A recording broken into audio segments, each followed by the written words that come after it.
একটি মেয়ে যে নিঃসঙ্গ ছিল, সে একটি বানরকে তার প্রাঙ্গণে আশ্রয় দিয়েছিল।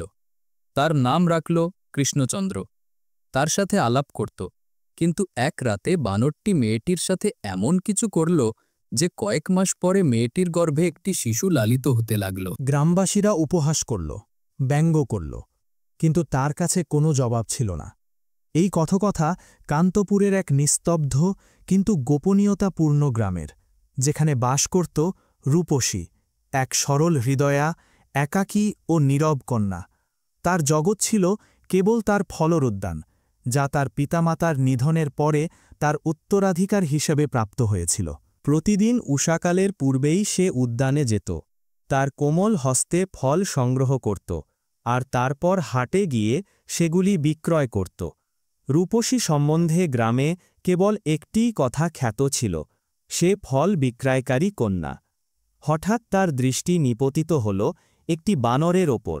সেটি সাধারণ বানরদের মতো ছিল না, না চপর, না কোলাহলকারী। সে প্রশান্তভাবে উপবিষ্ট রূপসীর দিকে নিরীক্ষণ করছিল। রূপসী চমৎকৃত হল, প্রথমে তো আতঙ্কিত হল। দ্রুত একটি শুষ্ক কাষ্ঠখণ্ড তুলে উচ্চ কণ্ঠে বলল, কিন্তু বানরটি সেখানেই বসে রইল। তার নেত্রে ভীতি নয়, বেদনা লুকিয়েছিল। কিছুক্ষণ রূপসী নীরব রইল, তারপর ধীরে ধীরে বলল, যথেষ্ট, কিন্তু অনিষ্ট করো না। সেদিন সেই বানরটি পলায়ন করল না, সে স্থান থেকে উত্থিত হয়ে এক কোণে উপবেশন করল। পরদিন যখন সে পুনরায় উদ্যানে প্রত্যাবর্তন করল, সেই বানরটি সেই স্থানেই উপবিষ্ট ছিল। রূপসীর অধরে স্নিগ্ধ একটি হাস্য এল। সে তার হস্তে কয়েকটি ফল নিয়ে মৃদুভাবে বানরটির নিকটে স্থাপন করল। বানরটি নীরবে ফল গ্রহণ করে ভোজন করতে লাগল। তারপর দিন অতিবাহিত হল। প্রতিদিন রূপসী আসত, উদ্যানে কর্ম করত, আর বানরটিও সেখানেই অবস্থান করত।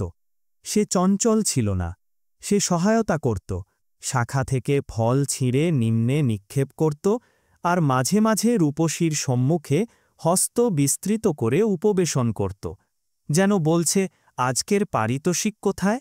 রূপসীর সেই বানরটির অভ্যাস হয়ে গিয়েছিল।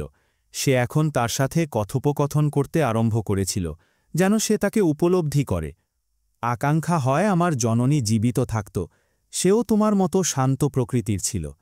বানরটি সমস্ত শ্রবণ করত, আর তার নেত্র দিয়ে প্রত্যুত্তর দিত।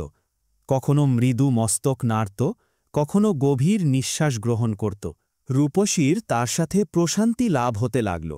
কয়েক সপ্তাহ পরে একদিন বর্ষণ আরম্ভ হল।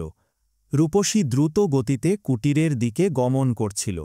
যখন সে পশ্চাতে ফিরে অবলোকন করল, বানরটি এখনও উদ্যানেই ছিল। সে একাকী বর্ষণে ভীত ছিল। সেই মুহূর্তটি রূপসীর হৃদয়কে বিদীর্ণ করল। চলো, আমার সহিত গৃহে চলো, তুমি আর একাকী অবস্থান করবে না। এখন রূপসীর কুটিরে নিঃসঙ্গতা ছিল না। সেই বানরটি এখন তার সহিত বসবাস করত, আর এক কোণে উপবিষ্ট থাকত। সে এখন তাকে কৃষ্ণচন্দ্র বলে সম্বোধন করত। কৃষ্ণচন্দ্র, আগমন করো, আহার প্রস্তুত। কৃষ্ণচন্দ্র, চলো, বাজারে গমন করি। গ্রামবাসীগণ বিস্মিত হতো, কেউ হাস্য করত, কেউ কানে কানে আলোচনা করত, এই কন্যা উন্মাদ হয়ে গেছে, বানরকে গৃহে আনয়ন করেছে। কিন্তু রূপসীর ওপর এখন কোনো উক্তির প্রভাব পড়ত না। সে তার জগতে আনন্দিত ছিল। এক রজনী রূপসী তার শয্যায় শায়িত ছিল। বাইরে শীতল বায়ু প্রবাহিত হচ্ছিল। কৃষ্ণচন্দ্র কোণে উপবিষ্ট তার দিকে দর্শন করছিল। তার দৃষ্টি আর্দ্র ছিল, যেন তার হৃদয়ে একটি গুপ্ত তত্ত্ব আছে। তুমি আমার সহিত অবস্থান করবে তো চিরকাল? রাত্রির অন্তিম প্রহর ছিল। বাহিরে নিস্তব্ধতার সাম্রাজ্য ছিল, বায়ুও স্থবির ছিল। কৃষ্ণচন্দ্র তার নিকটে এল। তার নেত্রে কিছু পরিবর্তিত ছিল। তার আচরণ মানবসুলভ হয়ে উঠেছিল। প্রভাতে রূপসীর নেত্র উন্মিলিত হল তো দেহ ক্লান্ত ছিল, যেন সে দীর্ঘ পথ পরিক্রমা সম্পন্ন করেছে। কান্তপুরের বায়ুমণ্ডলে শীতের শৈত্য মিশ্রিত হয়েছিল। সূর্যালোক মধ্যম হয়েছিল। রূপসীর শরীর কয়েকদিন যাবৎ ভগ্ন হচ্ছিল। তার মুখমণ্ডলে দুর্বলতা বিরাজ করছিল। প্রাথমিকভাবে তো সে এটিকে সাধারণ শান্তি মনে করেছিল, কিন্তু তৎপর জ্বর আর অরুচি তাকে শয্যায় নিক্ষেপ করল। বানর, যাকে সে এখন কৃষ্ণচন্দ্র বলে আহ্বান করত, প্রতি নিমিষে তার পার্শ্বে উপবিষ্ট থাকত। কখনো তার ললাটে আর্দ্র বস্ত্র স্থাপন করত, কখনো জল আনত, আর কখনো রূপসীর জন্য বাজার থেকে ফল অপহরণ করে আনত। কয়েকদিন পরে রূপসীর অবস্থার উন্নতি হতে আরম্ভ করল। সে তার পুরাতন অভ্যাসগুলি পুনরায় সজীব করল। কুটির পরিষ্করণ, উদ্যান পরিদর্শন আর কৃষ্ণচন্দ্রের সহিত দীর্ঘ আলাপ। এক রাত্রি যখন আকাশে চন্দ্র পূর্ণ তেজে দীপ্তিমান ছিল, রূপসী আসন বিস্তার করে আকাশ অবলোকন করল আর ধীরে কৃষ্ণচন্দ্রকে আলিঙ্গন করে বলল, তুমি আমার জীবন রূপান্তরিত করেছ কৃষ্ণচন্দ্র, কখনো গমন করো না। রূপসী দ্রুত নিদ্রিত হল, আর সেই রাত্রিতে তার নিদ্রা অত্যন্ত গভীর ছিল। সম্ভবত কোনো স্বপ্নে অথবা এমন কোনো বাস্তবতায় যার সে কোনো অবগতি রাখত না। রূপসীর নেত্র উন্মিলিত হল তো দেহ ক্লান্ত ছিল, যেন সে দীর্ঘ পথ পরিক্রমা সম্পন্ন করেছে। মাসগুলি অতিক্রান্ত হল, সময় নিস্তব্ধভাবে প্রবাহিত হল। রূপসীর এখন কিছু অদ্ভুত অনুভব হতে আরম্ভ করেছিল। তার দেহে পরিবর্তনসমূহ আসছিল। প্রভাতকালে বমন, দুর্বলতা আর বক্ষদেশে অস্বস্তি। তৎপর একদিন সে আকস্মিক জ্ঞান হারাল। গ্রামের এক বৈদ্যকে আহ্বান করা হল। সে পুরাতন আর অভিজ্ঞ চিকিৎসক ছিল। সে নারী পরীক্ষা করল, রূপসীর অবস্থা নিরীক্ষণ করল, আর কিছুক্ষণ পরে নিস্তব্ধতায় একটি বাক্য উচ্চারণ করল, তুমি মাতৃত্বের দিকে অগ্রসর হচ্ছ। কিন্তু আমি তো কখনো কারো নিকটেও গমন করিনি, আমি তো কাউকে স্পর্শও করিনি। কখনো কখনো ভাগ্যলিপি এমন কিছু রচনা করে যা বুদ্ধিও উপলব্ধি করে না। রূপসী ঘণ্টার পর ঘণ্টা দর্পণে নিজেকে অবলোকন করে রইল, কিন্তু তৎপর তার দৃষ্টি নিপতিত হল কৃষ্ণচন্দ্রের প্রতি। সে তার সম্মুখে উপবিষ্ট ছিল। তুমি কি সেটি? সে অস্পষ্টভাবে বলল। তার নেত্র দিয়ে অশ্রু নিপতিত হতে লাগল। কৃষ্ণচন্দ্র মস্তক অবনত করল। সেই মুহূর্তে রূপসীর মনে হল যেন তার হৃদয় বিদীর্ণ হয়েছে। সে চিৎকার করে উঠল, তুমি আমার সম্মানের সাথে প্রবঞ্চনা করেছ, তুমি আমার বন্ধু ছিলে। রূপসী চিৎকার করে বলল, নির্গত হও আমার গৃহ থেকে। তৎক্ষণাৎ কৃষ্ণচন্দ্র দ্বারের নিকটে গেল, ঘূর্ণিত হয়ে একবার তার দিকে দর্শন করল, আর তৎপর বাইরে চলে গেল। সে দ্বারে উপবেশন করে রোদন করতে রইল। প্রতি রাত্রি, প্রতিদিন গ্রামবাসীদের দৃষ্টিভঙ্গি পরিবর্তিত হতে আরম্ভ করেছিল। কেউ প্রশ্ন করত, কেউ উপহাস করত। গ্রামের পঞ্চায়েতেও এই বিষয়ে আলোচনা সংঘটিত হল। মৌলবী, প্রধান আর প্রবীণ পুরুষগণ উপবিষ্ট হলেন। একে গ্রাম থেকে নির্বাসিত করা উচিত। রূপসীকে বার্তা প্রেরণ করা হল যে যদি সে সন্তানের জনকের নাম প্রকাশ না করে তবে তাকে গ্রাম থেকে নির্বাসিত করা হবে। রূপসী নীরব রইল। গৃহ থেকে বাইরে কেবল কতিপয় মহিলাই তাকে দর্শনে আগমন করত, আর সেটিও করুণা কিংবা কৌতূহলের দৃষ্টিতে। একজন মহিলা আগমন করে বলল, যদি তুমি কোনো পুরুষের নাম উল্লেখ করতে তবে ন্যূনতম সন্তানটি বৈধ হয়ে যেত। রূপসীর নেত্রে অশ্রু ছিল। আমি মিথ্যা বলতে পারি না, আমার জ্ঞান নেই। অপরদিকে কৃষ্ণচন্দ্র নীরব যন্ত্রণায় আক্রান্ত ছিল।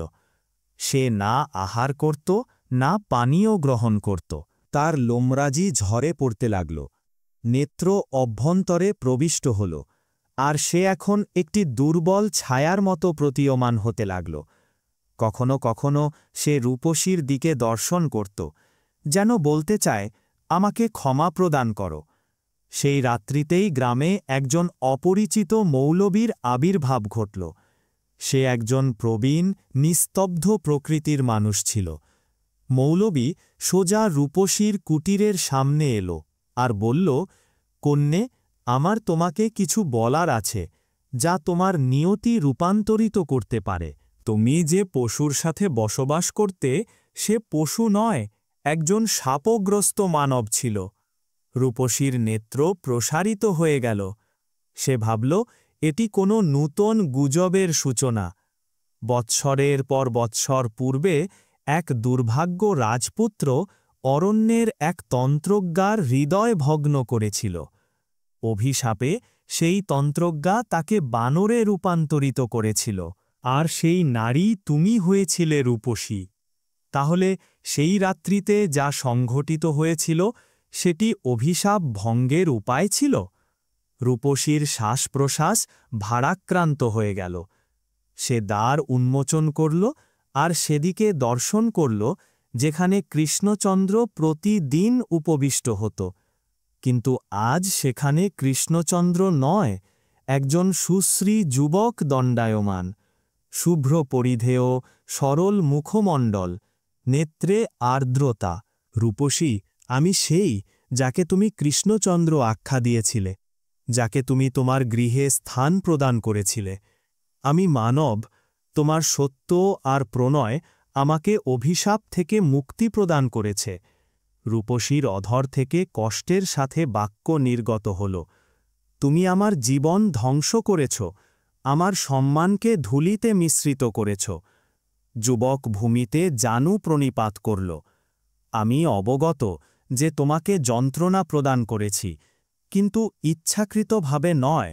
তুমি সেই একক ব্যক্তি যে আমাকে পশু মনে করেও প্রণয় প্রদান করেছিলে।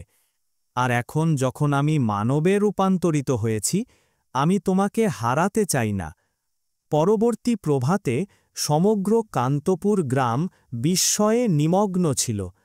মৌলবী গ্রামের সম্মেলনে সকলকে বললেন, তোমরা সকলেই যা ধারণা করেছিলে সেটি ভ্রান্ত ছিল। তোমরা রূপসীকে পাপিষ্ঠা মনে করেছ, কিন্তু সে তো কারো নিয়তির আলোকবর্তিকা হয়েছিল। রূপসী সকলের দিকে একবার দর্শন করে বলল, তোমরা সকলেই আমার প্রতি অত্যাচার করেছ, কিন্তু আমি কারো হিসাব গ্রহণ করব না। কয়েকদিন পরে রূপসী আর সেই যুবক, যার নাম এখন জয়দেব স্থিরীকৃত হয়েছে, তার সাথে রূপসীর বিবাহ সম্পন্ন হল। মৌলভী বিবাহ সম্পাদন করলেন। গ্রামবাসীগণ সাক্ষী হিসাবে অংশগ্রহণ করল। সেই জনগণই যারা গতকাল পর্যন্ত ব্যঙ্গ বিদ্রূপ করত। বিবাহের পরে জয়দেব রূপসীর হস্ত ধারণ করে বলল, তুমি আমাকে স্বাধীনতা প্রদান করেছ, আমি তোমাকে জীবন প্রদান করব।